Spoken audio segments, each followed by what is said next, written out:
Here with our chief national correspondent Matt Gutman in Uvalde, Texas tonight. Tonight, police in Uvalde, Texas, facing withering questions. Could that deadly rampage at Robb Elementary have been stopped sooner?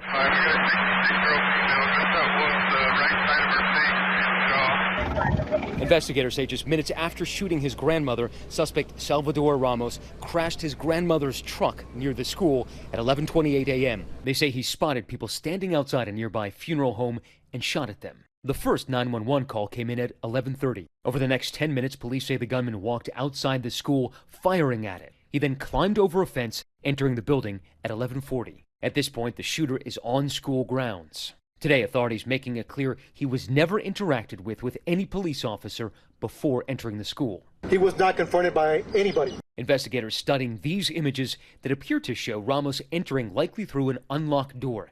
They say he heads down a hallway and into one classroom that connects to another. We need to respond to South Grove and Mill Street to establish a perimeter. At 11:44 a.m., the gunman inside the school for just 4 minutes, and now Uvalde officers are on the scene. They call for a lockdown, but we have now learned about the amount of time that went by before officers got into that classroom. They don't make entry initially because of the gunfire they're receiving. But we have officers calling for additional resources. We need body armor. We need precision riflemen, negotiators. Eventually, a Border Patrol tactical team arrives. Approximately an hour later, U.S. Border Patrol tactical teams arrive.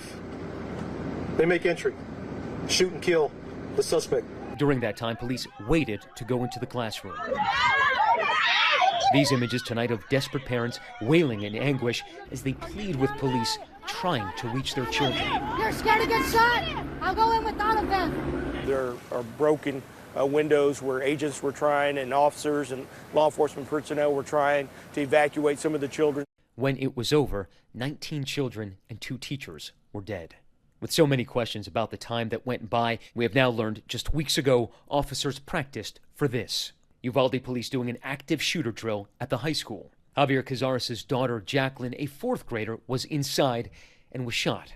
She was rushed to the hospital, but later died. Tonight, many asking, could children have been saved? They said they rushed in and all that. We didn't see that. And tonight, the children who did survive now living with horror playing out in their head. 4th grader Gemma Lopez in a classroom down the hall. When did you notice that something was wrong? Well, whenever the bullet came through the wall. So I turned off the lights, everybody went out under the table. And had you practiced lockdown drills? Yes, since kindergarten.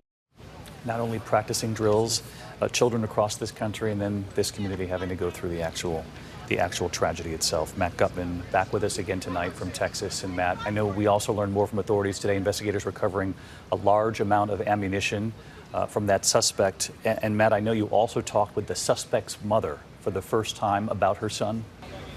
We spoke to the suspect's mother last night, David, sitting down with her. She said that sometimes she had uneasy feelings about her son, that he could be aggressive and got angry. And you mentioned that ammunition. Law enforcement sources telling us that that suspect had 7 30-round magazines on his person when he entered the school. He also had 15 magazines along with him in a backpack, hundreds of rounds of ammunition.